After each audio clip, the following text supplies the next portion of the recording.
Welcome back in to Tony Talking Trash About Music. Do me a favor, smash that like button on the way in. And always remember at the end of this, whether I say it or not, I really want to hear from you guys and what you guys think about this. One of the great things about having this is that this has allowed me time for more in-depth and more of a structured look at some of the things that I like. And tonight, I'm going to speak about somebody that has really flown on my radar recently and I have just become obsessed with. And a lot of it has to do with the environment. And I'm talking about Caetano Veloso and the wonderful Tropicalia movement.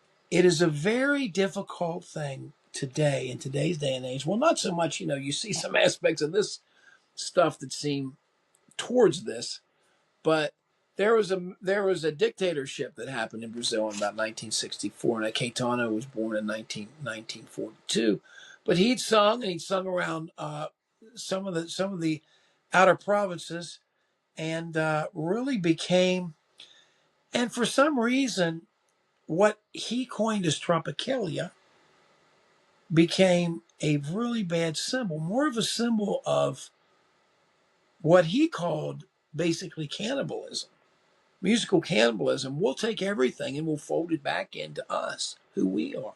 But above all, this is this. And it's kind of the statement of Tropicalia. When I'm talking about Tropicalia, I'm talking about the first compilation record. It was actually called Tropicalia. Joe, you could put this up here. It's the only one of this bunch that I don't have on vinyl. But it was a revolutionary thing that really scared some of the people, and they found little musings and things were happening behind the scenes. And then all of a sudden, boom! It was too late. But let me explain. Certainly, you can watch the movie Tropicalia, but it's very difficult to understand. It's very difficult for me to understand. But what's easy to understand is when you listen to the records released during this time, which is what this podcast is about. It's astonishing to me that it was done under these circumstances. Essentially, his first record, he was put out and presented as some kind of a romantic star by the record industry. He didn't have a girl on the front of it and stuff. It's been reissued wonderfully by Third Man Records. If you can get one of those monos, those are gold. A lot of times, remastered records aren't great. I don't think they did a whole lot to it here. Problem is that some of the South American records are like a lot of the other international records that you have. They're not done of the higher quality in some of the places like Japan and Germany and United States, which had a higher standard for what the record presses were. Thus, you had noisier pressings. You had problems. But Brazilian music, dudes, I am fascinated with. But it really comes down to this deal with Caetano Veloso about what happened. He was presented as almost like this young star. The interesting thing was his sister, Maria Bethania, to which he has a wonderful song on his second self-titled record. She was also involved in Tropicalia too, and she's his sister. She kind of went a different way.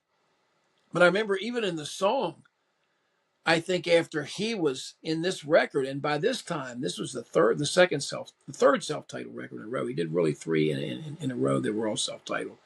And the third one was really kind of a depressing affair. He was in London during that. And I remember some of the lines in that. He was so depressed he was away from his country. He accused his sister who was saying there. He said she had sold her soul to the devil, but the devil gave her soul back to God, sold herself and bought a flat by the sea. I mean, it's this music, folks. I'm just trying to warn you here, man. This music takes on a lot more because of the political environment and because of what happened. The circumstances of the record are astonishing. I'm going to go through the first records, and I'm also going to include the very first one he did with Gal Costa here. And this is really kind of a little lean itself more towards what you would call the standard old arrangement, the bossa arrangements, maybe of Jobim, maybe of some of the. I do not have, and I will tell you, I do not have the deep knowledge of Brazilian music. But I'm telling you what, this is drawing me in, and I just think the political stuff of what happened here, essentially, this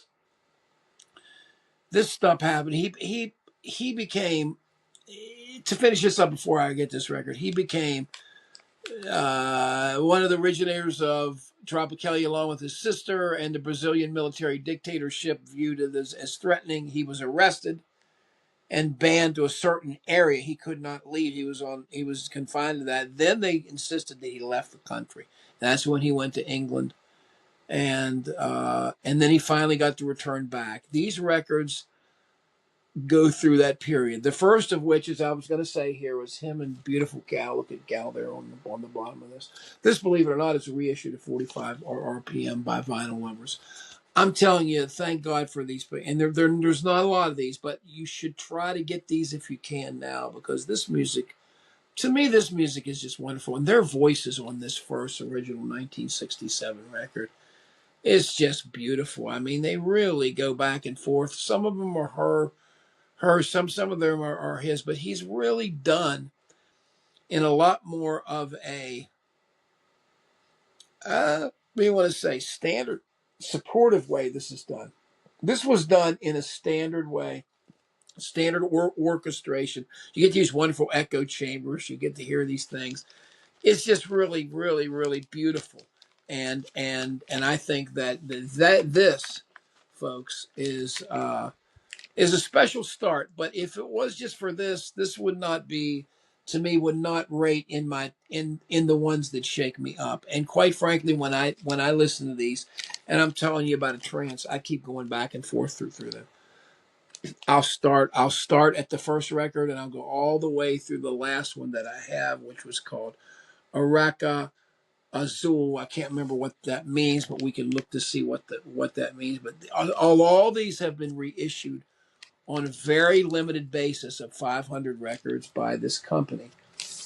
And the company, I don't know the name of the company, but I have them here. You guys can probably tell me that's criminal. But you need to find these. And some of these other ones are being released. I saw the Os Montantes records were all out too. I was aware of Os Montantes too, but that was the first one in back in the day of 1967. It's a very straightforward one. It was kind of some of them are his songs, some are not. It's definitely a bossa nova record compared to a Tropicalia record, and you can tell the difference. He's a soft voice, and I like his guitar playing style too. And some of the guitar playing style, I don't know if he was on here, but he wrote most of these tracks. He and Ian Gal did. And it turned out it wasn't his guitar, but it turns out when he would play live or he would play in the concert setting, it was fantastic. Now let's go to the one that really splashed, and it's probably part of the trouble with what gave him a lot of trouble with the government. This presentation in 1967, 1968 kind of presented him as a god almost. At this time, he was hip to Sgt. Pepper. That was also evident in the Tropicalia record that Joe showed you there before. All his hip scratches and special messages he had. Look at the woman on the front of that. And the first song, the song that served the basis for all of this, was Tropicalia. And now, knowing that he was arrested and knowing that they took him in that, let's look at these lyrics. Let's look at the translation of what these lyrics mean. This record, by the way, I will get to this, but this record, by the way, is a masterpiece in style. It's a masterpiece in arrangement. It still maintains some of the older arrangements done. There are just beautiful. Michael Barenboim did just a wonderful thing. These orchestrations are, and this is what the Tropicalia called. This is probably the most basic version of what they called anthropophagia, meaning artistic cannibalism. They take everything: psychedelic music, pop, Indian music, bossa nova, tropical music, everything. And this is it. This is what happens here. The album opener got its name from the Helio installation of the same name. The appropriation of the title was basic for his association with the term, the art movement for which he was a central figure. Tropicalismo. The lyrics do not mention the title, refer it directly. Tropicalia. So this was what set them off. And surprisingly, not long after this, the story is, in this record, I'm telling you, it's a masterpiece. When you start to live inside his voice and you start to live inside the orchestrations and this and a different perspective, dude, it takes you away. And some of you may be familiar with some of the Tom Z and stuff and some of the stuff that was put out, David Byrne put out. I love that stuff too. But I am not an expert in any way, shape, or form on this. But I have listened to these records an awful lot, and the appreciation for it just, for me, just shines through the roof. Clara, which is gorgeous. Ellis, the version of Ave Maria, just killer.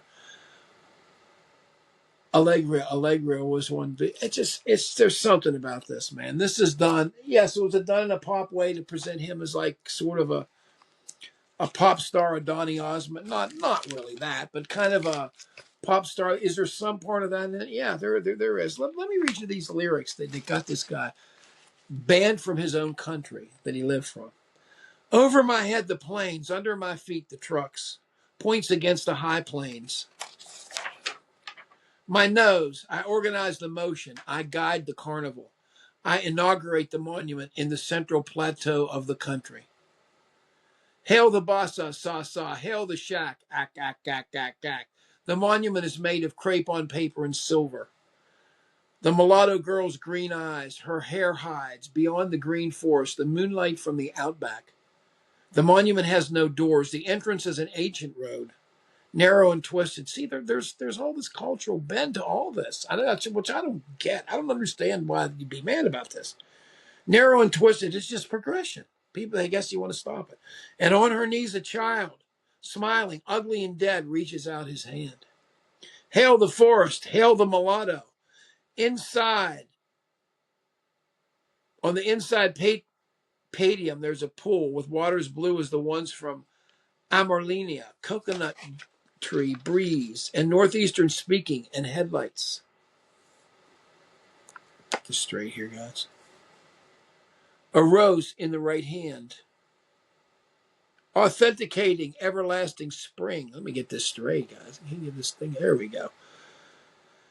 And in the garden, vultures stroll all afternoon long between the sunflowers. Hail Maria, la. Hail Bahia, which is the province he's from. On the left wrist, the bang running through the veins, very little blood, but the heart beats a tambourine samba. Emits dissonant chords. Here we go. This is where the avant-garde part comes in, and this is another linking to me because I love this stuff. You guys know that I'm a fan of a lot of this. Throughout 5,000 line speakers, ladies and gentlemen, he rests his big eyes on me. Hail Iracema, mama. Hail Empanema, ma. This is just talking about the country. On Sunday, it's the best of the bossa. On Monday, he's about the blues. On Tuesday, he goes to the countryside. But the monument is pretty modern. Didn't say a thing about the design of my suit. Damn everything else, my dear. Damn everything else, my dear. See, he has a sense of humor, too. Hail the band and the Carmen Miranda. So what about that? I mean, what about that is threatening? Well, it got to the point where he was banned. And he and Gil were gone. And, we go through all these great songs. This is an absolute, thought of as a masterpiece, essentially all the time. This is really this is really the peak of the confidence and before the crap hit the fan. After this, there was around this time, there was a period of time, and you see the snake on this cover too, which is interesting. But around this time, you have a song competition. And the song competition, he comes out with Os Mutantes, who were really out there, who were different type of instrumentation, different type of sound. Came out and played his song. The first night, there was 2-part series. First one, there was a rumbling about him. Then he came out the second time, they booed. They went crazy boo. And it really caused a ruckus. At the end, he was like throwing stuff in the audience and stuff and different things. And so I think the statement he made was, if your aesthetic is as dead as your taste, then we're doomed. He couldn't understand. The problem with the leftists is, as I understand this, and this is a very simply said, and this is an ignorant white man talking years after the fact. I have nothing to do with this. I don't know about. I'm trying to understand it desperately. I am, but because it has a bearing on this music, and the richness of this music has really taken me away. I mean, I would recommend all these records to you. I'd recommend you guys do the same thing as me and get here, because this is a world anybody can use this, man. You use a musician, whatever you like, you can use this vibe, man. This guy has a great voice, has great. There's so much great orchestration, playing, arranging, and thing through all these records. So anyway, once this is done, once this is finished, they recorded in a small recording studio in a place called Salvador, which is where he was banned to. And this is then released in 1969. This was recorded. He was confined there for defying the authoritarian government of the time. He recorded the vocals, Gilberto Gil with him, confined with him, not necessarily in the same place as him. Recorded the acoustic guitars. And Rogerio Duprat, and this is interesting about this, because you people who know recording technique and stuff, there is a lot of direct, raw guitar this guy puts in here with no reverb, no sound thing. It's just interesting the way it eats it alive, and some of his playing is really, really out there. But my God, this was done essentially in a studio and then sent away, and who added layers of these things in a more professional studio. So they did the basis of this and did a thing. Irene is this beautiful stop-start. Some Empty Boat is a showstopper. I mean, Lost in the Paradise, another one. This record, man, I tell you, the more I listen to this record, the more this one grows on me. And I know some of the ratings in this one haven't been as high. I think this may be the best of all. I mean, I like the second one. I like the one Caetano Veloso, the one we just saw, but that was before there's any trouble. I can't help it, but I'm a sucker for Tonight's the Night. I'm a sucker for the Nick Drake. I'm a sucker for the stuff that's affected by emotion. And it really, what he'd been through and everything, you can hear on all these songs that are here. Now,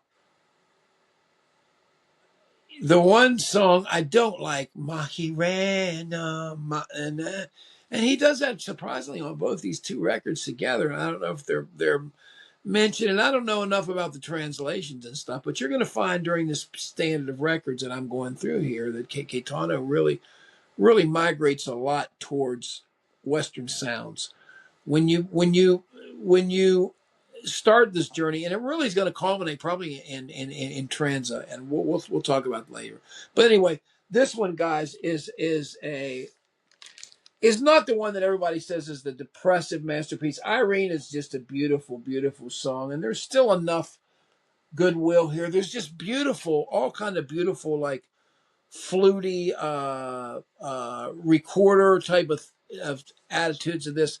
The orchestration just floats in. Like some of the stuff in Empty Boat stuff, it just comes from like nowhere, and you get these big these luscious, beautiful stuff that you heard on the Scott Walker, these big echo chambers and stuff coming in.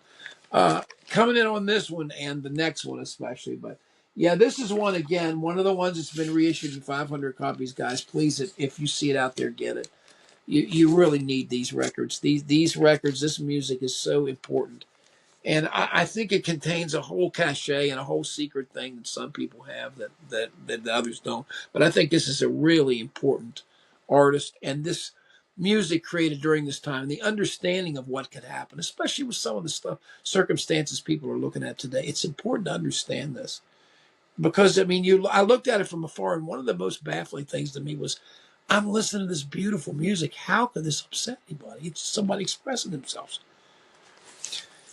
Here's the one that's known as the depressive masterpiece, Caetano Veloso, number 3, which was released actually in 1971.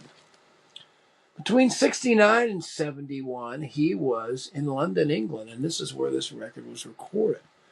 He lived in Chelsea. He recorded in Chapel Studios. A Little More Blue, London, and Maria Bethania. Here's the deal, man. The first side of this record is the best thing he ever did. The first side of this record is freaking jaw dropping. I mean, Maria Bethania, the song this sits about, please send me a letter, when he makes the accusation that she sold her soul to the devil by buying a flat to the sea. I mean, some of this stuff, you can tell this guy's troubled. London, London, while my eyes go looking for flying saucers in the skies.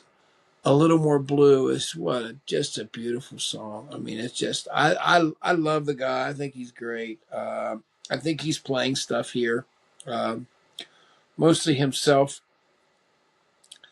He talks a lot about these lyrics about missing home, absence, and friend, and he goes back there. So he lived in downtown, and so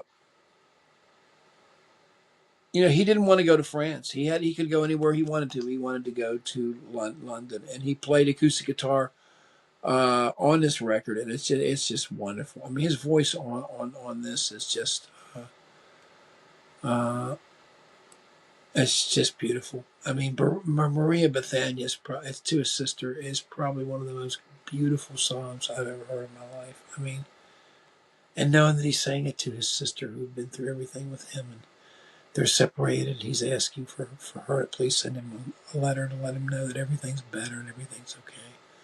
He wants to come home is basically what he wants to do. It's his home. Now we get back to If You Hold a Stone on the second side. The second side of this record, to me, you get the Marianne with the Kids Echo thing that I don't like it. Shoot Me Dead, I love. And The Hot Sun of a Christmas Day, I like it. It's got some Christmas motifs to it. And then Asa Bronca, not as strong as the first side, but what the hell? There's hardly any records ever recorded as strong as the first side of this. This is really special, guys. This is another great one that's released in the quantities you can see of 500 by this label. It has an L on it. I don't know what the hell. I don't think it's Lilith. I don't think. Oh, it says Phillips. No, it is Lilith. It is Lilith. I'm wrong. So it talks about Phillips in here, so this may be authenticated, but I hope they keep going with it, man, because right now, if you look at this guy's total discography, I mean, he's still making records. He's cranking them out, man. All the way through the time he went, I mean, an amazing transition into the crooner and stuff later once he returned back home. Well, let's get going first. Here it is, man. 1972. This is the one that was so Americanized that it really kind of, I don't know, it almost blanched out some of his Brazilian. It's really done. If you really want to, I guess as an entry point, this may be the one. If you have problems with the form of the music, you have problems with the orchestration, a lot of the acoustic guitars and the percussion, the lack of really hard rock, even though there is some stuff on those last two records, but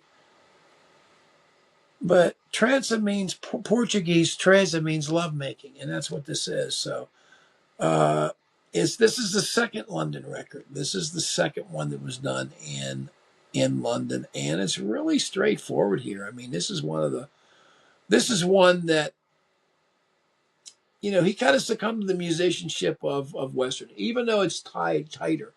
Even though he probably liked it better, but to me, it's more Western. That's the part I don't like about it. I mean, I like it, and it's great. Again, you hear these big London studio echo chambers and the gorgeous stuff that you hear in that. That's wonderful. And in any record, you hear him in the Kinks record, you hear him in Nick Drake record, you hear him in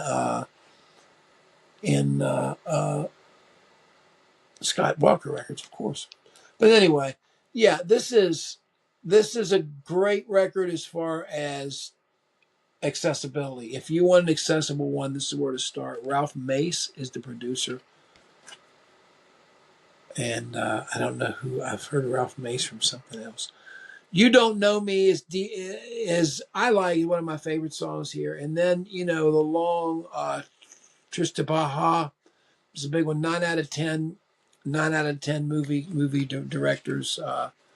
And in this, you get a nice word sheet for the first time here. You Don't Know Me, It's a Long Way, 9 out of 10 Neolithic Man, nostalgia. You know, the more I play it, the more I like it. But to me, and this is just me talking, he appears a bit subjugated in this to the Western style, and almost like they were being guided here. But he wrote all the songs pretty much, except for the. Well, he didn't write more Philosophia. But you look at these are like You Don't Know Me. These are all Americanized titles here for 9 out of 10. It's a long way. Neolithic Man. He did the same thing on the last record, leaning that way. So this is really probably, where a lot of people thought he would maybe be closest to compete at this point in 72 with your acoustic stars of the time, James Taylor. Think of what's going on at the time, 72, Cat Stevens, the end of Nick Drake, of course, or maybe so. And then let's talk about the last one that was reissued here, guys. This is an interesting record. I'm not talking about the live thing. I'm talking about the 1973 record. With almost at first, I did a double take on this front cover. I'm like, what is this? This is, my friend, is his idea of being innovative. And this record was recorded when he came back home. Interesting, it's no Blue Ketchley Guava is the name of it. Is he talking about his package? What's he talking about there with the cover? I don't know. Released in November 72 by Phillips, who had to have been perplexed. Folks, this is a bizarro record, man. I mean, I'm just telling you, this is nothing like anything you've heard before.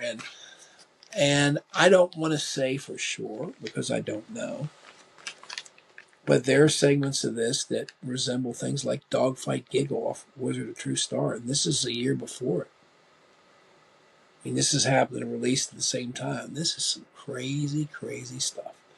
There's some stuff where he does a lot of harmonization himself, stuff where he plays most of the instruments himself.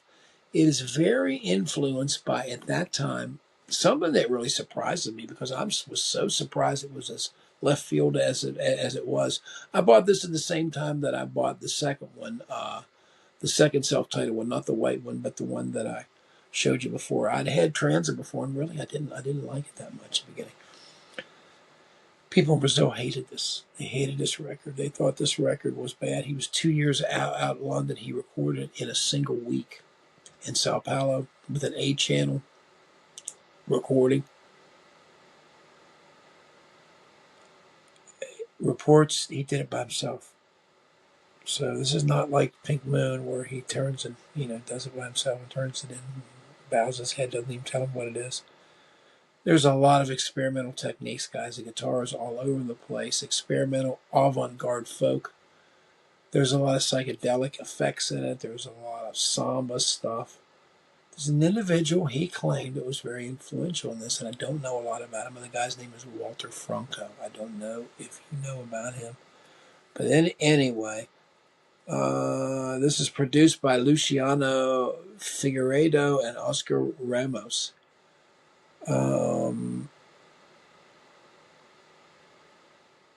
Badly received by the general public, and adding a mark as one of the most returned LPs from that period of time. They thought there was something wrong with it. They hear him doing this, all this weird stuff on there, and they think it's weird. But it's the perfect record that people are saying, yes, he's doing something different. So, you're going to hear typical schmucks like me say, or whatever you want to say, that. Anybody that likes avant-garde stuff is say that it's great because it's different. Well, sometimes it's different and it sucks. But I think in this is pretty interesting. It's again, there's a Rolling Stone Brazil placed this in the top 100. Oh, wow, Rolling Stone. Who cares? But I'm saying that it's an important record in that he did it himself. He did it quickly. And there's a lot of sound effects in it and a lot of weird processing. And it is definitely something that you want to listen to when you're maybe perhaps in an altered state. But what I wanted to really say to you guys was this, at least at the point of this is done, Isn't it interesting? He comes back to Brazil after he's made all these records and American records, and really Tranza, which is very well received internationally. The last couple were, and the one he really depressed on before that. And he comes down here, and then he does this. It just shows that he's happy. Is all to me. I mean, I just think that you look at the personnel. There's a lot of arranging and a lot of stuff done. You have a flute person on this, one person maybe playing drums, one guy on one track, one guy playing piano on one thing, and you have a female singer who's in there. And at first you think, well, is it gal? It sounds like I don't know, man. He sounds like he's maybe undergoing a psychedelic revolution or something, maybe right before Todd did, as far as Wizard of True Star. But nevertheless, hey, right on, right on, right on, right on. Thank God you live in a world, people. Thank God you live in a world where an artist can make a record like this, where the record company doesn't step in and say, no, we don't want something different. Thank God. It's what a lot of us live for. And my recommendation at the whole end of this is, I don't know what lies beyond this. There looks like there's the record Bitch and the record Joey and different ones down the line. There's one that seems to be based on Let It Be. I don't know how interested or how interesting the music will be, but I can tell you the music is at a very high level in these 5 records. Any of these that you get, you enjoy. Even the original one with the gal, it's a little more straightforward. If you're, a Stray Joe Beam girl from Ipanema fan, Astrid Gilberto maybe fan, maybe that would be the one that you would probably, an easy road in would be that first one that you can get on Vinyl Lovers with Gal and Caetano. But really after that, I would go for the first one, the one with the girl on the cover, the drum girl on the cover, the one reissued by Third Man Records, and really known as probably his masterpiece as far as acceptance, full acceptance. After that, there was always some kind of rub. People were either not into what happened, and it's funny. He came back later and became just like a king. And it still is to this day, singing on all popular things, all popular styles. He's probably the premier vocalist there at this point. Nevertheless, guys, I don't know a lot more about that, and so maybe you guys can educate me. Let me know below. Give me some recommendations, or anybody some recommendations, some other great Brazilian stuff to go after.